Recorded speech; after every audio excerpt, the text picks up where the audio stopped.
Yun, I'm back mga men. Dahil mayroon nagtatanong dito mga nanso natin, no, na paano magbaklas ng evaporator pag nag-pump down. Sakto ito, may daikin tayo ditong pinapump down. Siyempre una-una, pag nabaklas na siya, tanggalin mo yung sensor. Coil sensor yan. Dapat dandahan lang kasi pag matigas yan, maaari maputol yung wire. Tapos yung dalawang ground na yan, tanggalin din yan. Pag hindi kaya ng Phillips screw, pwede sa may board mo tanggalin yung ground. Yan. So yun, natanggalan natin yun. Sunod natin yung fan motor, yung socket ng fan motor. Yan, itanggalin mo lang yan sa nakapwisto na yan, tapos dyan mo rin ibalik pag ano. Tandaan nyo lang kung paano mo tinanggal. Tapos yung board niya, yan. Dapat itabi nyo yan, no? Bawal mabasa yan. Kaya natanggal na siya. Yan yung mga wire ng ground, coil sensor. Yan. Matitira lang po yan dyan. Tapos yung sa likod niya, yung pinakalock nung fittings niya, yan. Naka-clamp lang po yan. Tutuklapin nyo lang yan, dalawa magkabilaan. Tapos yung tornilyo na yan, nasa fan motor yan, kailangan tanggalin din po yan. Tapos yung sa kabilang side naman na evaporator yan, may tatlong tornilyo yan. Minsan dalawa na lang yan kasi hindi nababalik ng ibang technician. Nasa bulsa nila yon.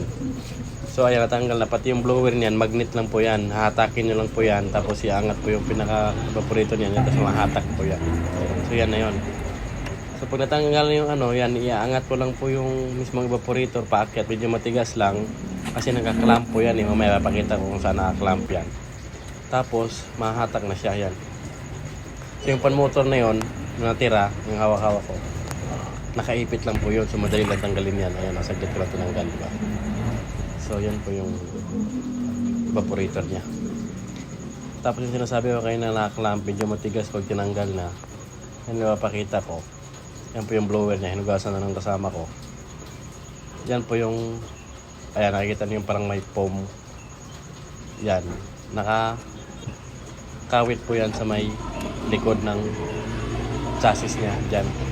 Kaya medyo matigas siya. Tapos yan na po yung pinaka-evaporator niya. Binabara natin ng pantunaw ng dumi. Inisprayan natin para tanggal na yung tumigas na dumi dyan sa evaporator coil niya. Banlawan lang natin na mabuti yan para hindi siya rurupok.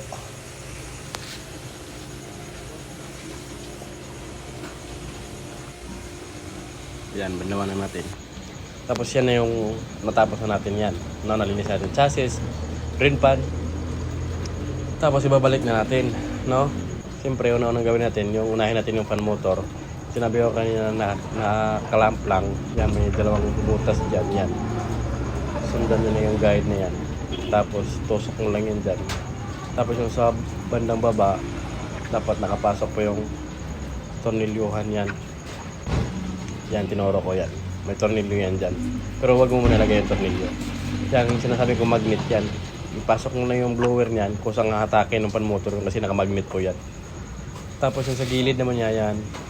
Dapat may arrow yan dyan na butas yung parang ano doon mo ipapasok yun tapos parang itutulak mo lang siya.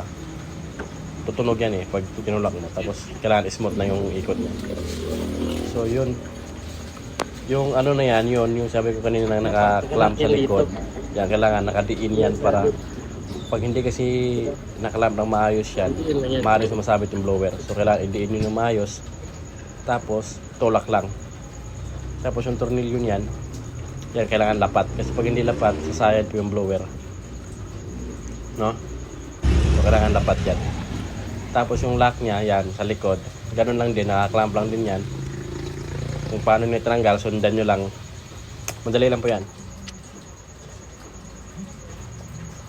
Yan, nakaklamp na. Tapos yung isa pa, main, yan, yung parang, ano niya, buto, ayan, tinuro ko. Kailangan nakasalpak din yun. Kasi pag hindi, sa side po yung blower. Tapos yung panghuli, yung board niya. Yan, kailangan tuyo yung ano para iwas disgrasya. Yun, nakakawit lang din yan. Tusok mo lang. So yun lang. Bye-bye.